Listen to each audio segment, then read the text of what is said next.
আপনি কে গেলে সরকার পেয়েছেন গাড়ি ভরে দেবো আপনাকে। আপনি ভদ্রতা বজায় রাখুন। এইভাবে কথা ভদ্রতা বজায় রাখুন। আমি কি অবস্থা আমি বলবো আপনার এখানে ওই গন্ডগোলের মূল যিনি আসামি আমার মনে হয় তিনি হচ্ছেন ওই স্কুলের মাস্টার। ব্যাপারটা হচ্ছে সর্ষের মধ্যে ভূত।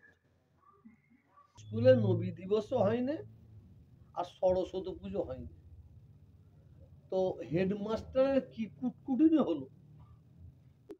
85% যেখানে মুসলিম সেখানে সরস্বতী পুজো হয়, কিন্তু ওখানে নবী দিবস করতে দেওয়া যাবে না। এই নবী দিবস হবে, সেই স্কুলে সরস্বতী পুজো হবে। যে স্কুলে সরস্বতী পুজো হবে সেই স্কুলে নবী দিবস হবে।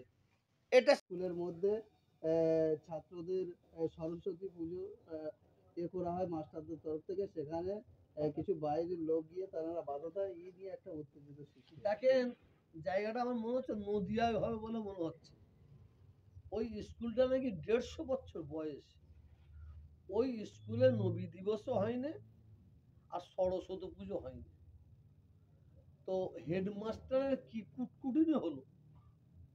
উনার কি কুটকুটিনি হলো, উনি হঠাৎ বাচ্চাদের নিয়ে সরস্বতী পুজো করার উদ্যোগ দিল। তারপরেই তো একদল মুসলিম বলবে আমরা নবী দিবস করব। তা আমার ক্ষুদ্র জ্ঞান হিসাবে আমি বলতে পারি শিক্ষার প্রতিষ্ঠানকে শিক্ষার প্রতিষ্ঠান হিসাবে রাখা দরকার। যে স্কুলে নবী দিবস হবে সেই স্কুলে সরস্বতী পুজো হবে, যে স্কুলে সরস্বতী পুজো হবে সেই স্কুলে নবী দিবস হবে। এটা হচ্ছে সাম্প্রদায়িক বাতাবরণ। কেন স্কুলে হিন্দু মুসলমান ছেলেমেয়েরা পড়াশোনা করে। আমার হিন্দু ছেলে মানে স্কুলের ছেলেমেয়েরা তারা সরস্বতী পুজো করবে, আর মুসলমান তাদের যারা ছেলেমেয়েরা পড়াশোনা তাদের তো একটা আবেগ আছে, তাদের তো একটা আবেগ আছে। তাহলে ওখানে নবী দিবস করতে দেওয়া হোক। তাহলে কি হবে, হিন্দু ছেলেমেয়েরা মুসলমানদের নবী দিবসে যে আনন্দ করবে, মুসলমানের ছেলেমেয়েরা হিন্দুদের সরস্বতী পুজোতে যে আনন্দ করবে। আমাদের হাওড়া জেলায় যেখানে 85% যেখানে মুসলিম সেখানে সরস্বতী পুজো হয়, কিন্তু ওখানে নবী দিবস করতে দেওয়া যাবে না। এই নিয়ে ওখানে বিরাট দাঙ্গা লেগে গেছিল, বিরাট দাঙ্গা লেগে গেছিল। সেখানে আজকে দাঙ্গাটা থেমে গেছে। আমি বিশেষ করে পশ্চিমবাংলার মুখ্যমন্ত্রীকে আমি অনুরোধ করব, তার কাছে আমি দাবি রাখবো প্রত্যেকটা শিক্ষার প্রতিষ্ঠানে যদি সরস্বতী পুজো হয় সেখানে যেন নবী দিবস করার অনুমতি দেওয়া হয়।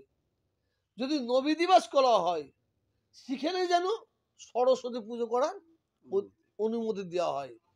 আর তা না হলে দুটোকে বন্ধ করে দেওয়া যেন হয়। এবং যে স্কুলে 100-এর মধ্যে 100 হিন্দু ছেলে মেয়ে আছে সেখানে শুধু সরস্বতী পুজো হোক, সেখানে নবী দিবস না হোক, এটা আমি চাই। যেখানে 100% মুসলমান আছে সেখানে নবী দিবস হোক, সেখানে সরস্বতী পুজো না হয়। এই ধরনের একটা আইন এনে দেওয়া দরকার আছে। ওই যে নদিয়ায় কি জায়গাটার নাম ভুলে গেলাম, ওখানে যে বিরাট ব্যাপক গন্ডগোল হয়েছে, ওই গন্ডগোলের মূল যিনি আসামি আমার মনে হয় তিনি হচ্ছেন ওই স্কুলের মাস্টার।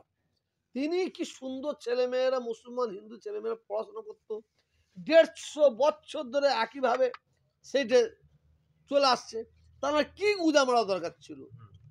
আমি এই কিছুদিন আগে, 1 সপ্তাহ হয়নি, বাগানটা বলে একটা জায়গা আছে, হুগলি জেলা জাঙ্গিপাড়া থানা, বাগানটা বলে একটা জায়গা আছে, আমাদের ফুরফুরা থেকে বেশি দূর নয়, উচ্চ মাধ্যমিক স্কুল।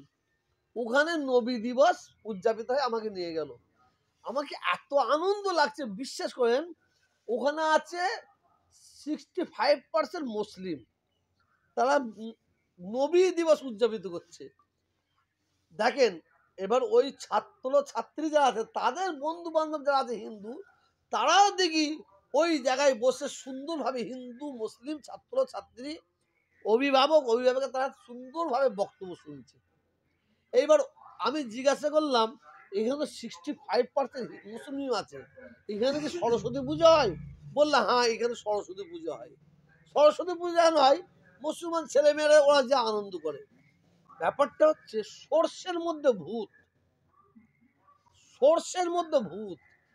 আমাদের দেখতে হবে, আমাদের সরকারকে দেখতে হবে যে স্কুলের শিক্ষক শিক্ষিকারা আছে তারা কতটা সাম্প্রদায়িক আর কতটা সম্প্রীতিমূলক তাদের মনোভাবপূর্ণ, এটা আমাদের দেখতে হবে। অ্যাকচুয়ালি একটা বাড়িতে আগুন লাগাতে ওই 10 লিটার পেট্রোল আর 10টা ডিসলাইট কাঠি দরকার নেই। একটা ডিসলাইট কাঠি মারলেই একটা বাড়িতে আগুন জ্বলে যাবে। কত বুঝছেন না? ঠিক বাংলার যে সম্প্রীতিটা নষ্ট করতে একটা ডিসলাইট আগুন যথেষ্ট। ঠিক ডিসলাইট আগুন কারা? ওই যারা শিক্ষক শিক্ষিকা আছে, যারা সাম্প্রদায়িক মনোভাবপূর্ণ, তাদের দ্বারাই যথেষ্ট। অতএব পশ্চিমবাংলার মুখ্যমন্ত্রীকে বলবো এইগুলো লক্ষ্য রাখতে হবে। আর বাইরের কোনো ছেলে, বাইরের কোনো ব্যক্তি যাতে ওই শিক্ষার প্রতিষ্ঠানে গিয়ে তারা না দাদাগিরি করে, সেটাও দেখতে হবে বলে মনে করি। এই যে কার্তিক মহারাজকে কেন্দ্র সরকার পদশ্রী দিচ্ছেন, যার বিরুদ্ধে এত অভিযোগ আছে বিভিন্ন জায়গায়, এইটা হচ্ছে বিজেপির কালচার, এটা হচ্ছে বিজেপির চরিত্র, এটা হচ্ছে বিজেপির ব্লাড, এটা হচ্ছে বিজেপির রক্ত। যারা মুসলমানদের প্রতি এখানে গালাগালি খিস্তাখিস্তি করবে, 10টা মসজিদে আগুন জ্বালিয়ে দেবে, 10টা মুসলমানকে মেরে দেবে, তাদের ঘরে পদ্মশ্রী দেবে, অমুক শ্রী দেবে। আপনি জানেন না ওই মালদার একটা ছেলেকে রেজওয়ান বলে, তাই তো, রেজওয়ানিকে মারা হলো। হ্যাঁ, তাকে জেলে ঢুকানো আছে, কিন্তু তার পরিবারকে অর্থ সাহায্য করা হচ্ছে এবং তাকে কিভাবে টিকিট দেওয়া যায় সেই চিন্তা ভাবনা করা হচ্ছিল। কত এটা হচ্ছে কালচার, এটা হচ্ছে কালচার। এদের কথা বলবেন না। তবে এরা নিজের কবর নিজে খুঁড়বে। এরা এখন গায়ের জোরে চলছে, ক্ষমতা জোরে। এরা মানুষের ভোট নিয়ে এরা যেতে নেই। বিজেপি ক্ষমতায় আছে, আমি চ্যালেঞ্জ করে বলছি মানুষের ভোট নিয়ে ক্ষমতা নেই। তাহলে কি ইভিএম এ কারচুপি? 100% গায়ের জোরে ইভিএম, গায়ের জোরে ইভিএম 100%, 100%। আপনি আপনি বলছেন স্কুলের কথা যে 150 বছর সেই স্কুলের বয়স, সেই স্কুলে কোনো সময় সরস্বতী পুজো হয়নি, নবী দিবস হয়নি। এখন হেডমাস্টার আছে তিনি এটাকে করছেন, কিন্তু মিডিয়াতে এটা দেখানো হচ্ছে না। মিডিয়াতে বলা হচ্ছে যে সরস্বতী পুজোকে বন্ধ করে দিল মুসলিম যুব কমিটি। আচ্ছা, আপনি যদি ওই পাঁচাটা মানে মানে মিডিয়া দেখেন, গদি মিডিয়া দেখেন, সমাজ বিরোধী মিডিয়া দেখেন, জঙ্গি মিডিয়া দেখেন, সাম্প্রদায়িক মনোভাবপূর্ণ মিডিয়া দেখেন, এতে আপনি কি আশা করেন? আমাদের বাংলায় 2-1টা তো মিডিয়া আছে, তারা তো খবর নাই, তারা তো বিজেপি ঠিকা নিয়েছে। তারা সবসময় চাইছে বাংলায় একটা সাম্প্রদায়িক আগুন জ্বালাবো। ওরা কোথায় সেই কি বলে আমাদের বলে না যে একটা ব্যারাম হলো, যে রোগ হলো, সব বন্ধ হয়ে সব করোনা ভাইরাসটা এই গদি মিডিয়া, এই জঙ্গি মিডিয়া এরা কি বলেছিল জানেন? এই করোনা ভাইরাসটা এটা দিল্লির মসজিদ থেকে উৎপাদিত হয়েছে, কি বলে নিজামুদ্দিন, মার কাছ থেকে এসেছে। এরা বাংলাদেশকে নিয়ে ইস্যু করছে, যেন বাংলাদেশে এমন কত লজ্জার কথা,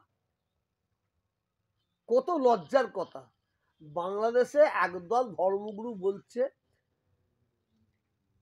বাংলাদেশে মুসলমানদের সংখ্যালঘুদের প্রতি অত্যাচার করছে, জুলুম করছে, অমুক করছে, হ্যাঁ মন্দির ভেঙে দিচ্ছে।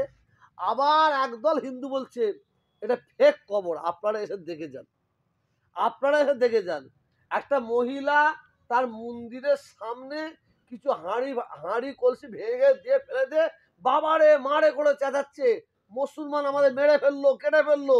তারপর খবর নিয়ে দেখা যায় ওই আশপাশে কোনো মুসলমান নেই।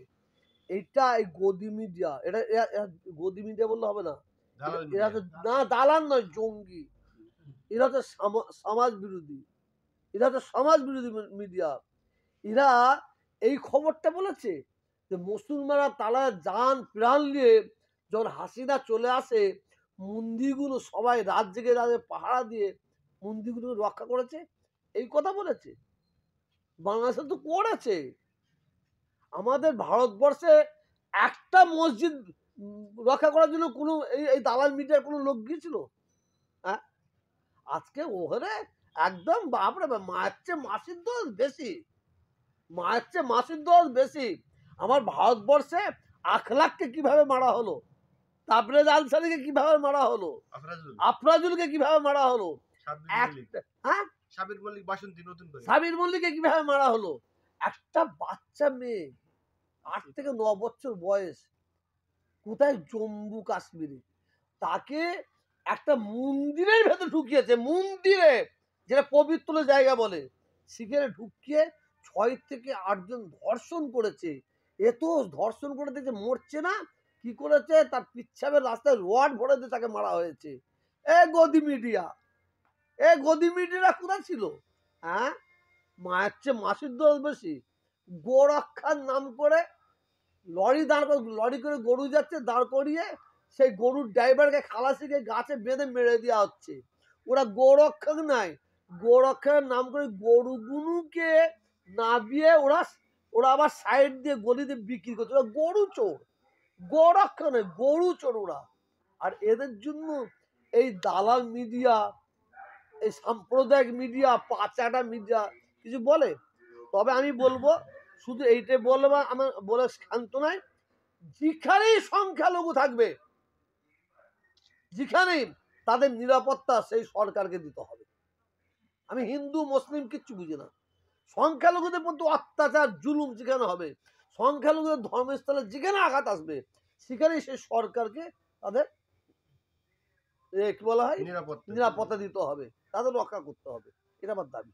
হুজুর একটুখানি বলবো, এই যে মিডিয়া পারছে না, তখন বলেন এই মিডিয়াকে আমরা চতুর্থ স্তম্ভ বলে থাকি, গণতন্ত্রের ঘোড়ার চতুর্থ ডিমের স্তম্ভ, সেই স্তম্ভ হয়ে ঘোড়ার ডিমের স্তম্ভ।